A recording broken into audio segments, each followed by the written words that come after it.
Hello दोस्तों, welcome to bio booster boost your biology and boost your future.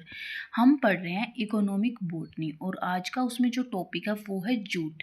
हमने पिछली video में fibres को देखा था, उसकी 3 टाइप्स को भी देखा था, जिसमें से एक टाइप जो है सरफेस फाइबर को हमने कंप्लीट कर लिया था with the example of cotton.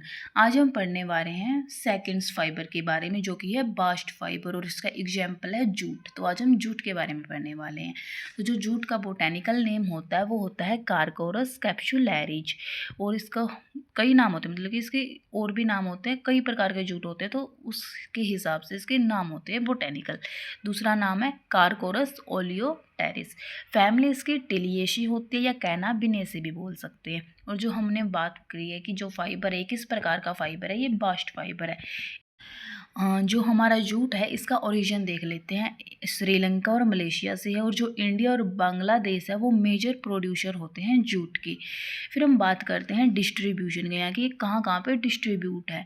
India जो है monopoly in jute fibre in world में, ठीक है। और इन इंडिया में ये ग्रो होता है वेस्ट बंगाल में, उड़ीसा में और असम में। फिर आती है बोटेनिकल डिस्क्रिप्शन की बात। बोटेनिकल डिस्क्रिप्शंस में हम देखते हैं कि जो प्लांट है वो कैसा है। तो प्लांट इसमें एक लॉन्ग ट्री होता है जिसकी हाइट है वो मोर देन 10 फीट होती है। यूजुअली अनब्रांच्ड स्टेम होती है। जो इसके लीव्स है वो नियर द टिप पे प्रेजेंट होती है। लीव्स ओवल शेप की होती है और जो फ्रूट है वो कैप्सुलर होता है, ठीक है। फिर हम बात कर लेते हैं कल्टीवेशन की। कल्टीवेशन में जो मोस्ट कॉमन कल्टीवेटेड है वो टेम्परेट एरिया में होती है। हैवी रेनफॉल चाहिए और हाई टेम्परेचर हमें इसके लिए चाहिए। एलुवियल सोयल बेस्ट होती है इसकी ग्रोथ के लिए। कल्टीवेशन इसके सीड्स के थ्रू किया जाता है।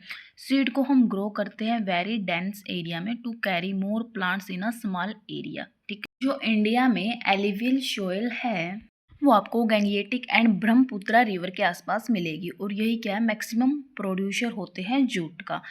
जब लीव्स हैं वो येलो हो जाए तो प्लांट मैच्योर हो जाता है।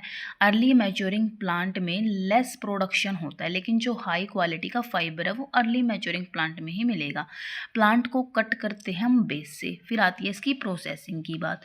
प्रोसेसिंग ऑफ कॉटन के स्टेप्स की बात कर लेते हैं। इसके मेनली 3 स्टेप होते हैं। रैटिंग होता है, स्ट्रिपिंग होता है, क्लीनिंग एंड ड्राइंग होता है। रैटिंग में हम क्या करते हैं, स्टेम्स को हम एक ग्रुप में रखेंगे, फिर उसको रिवर में हम वाटर बॉडीज में बैक्टीरिया एंड फंजाई को डिकम्पोज करेंगे, ताकि जो स्टेम्स का है वो पार्ट जो सॉफ्ट हो उसके सराउंडिंग द फिल्म्स। फिर आता है हमारा स्ट्रिपिंग। स्ट्रिपिंग में क्या करते हैं, फाइबर्स को कोलेक्ट करते हैं स्टेम्स से, from the base to tip से कोलेक्ट करेंगे विद वुड एंड मैलेट्स के साथ। फिर आता है क्लीनिंग और ड्राइंग। फिर हम जो फाइबर हमने भिगोए हैं फिर उसको इकट्ठा किया है, फाइबर्स को क्लीन करते हैं, रिमूव कर देंगे एनी वैक्स हो, और उसको ड्राई कर देंगे सनलाइट में। फिर फॉर द कमर्शियल पर्पज़ के लिए उसको सुखा लेंगे, ठीक है। तो आज हमने क्या है, जूट का botanical name, family, origin, distribution, description, cultivations, processing सब देख लिया है। अगली वीडियो में हम फ्लेक्स फाइबर पढ़ेंगे। अगर आपको आज वाला अच्छे से समझ में आया हो तो लाइक, शेयर एंड सब्सक्राइब जरूर करें। And thank you for learning with bio booster. Keep studying, keep growing.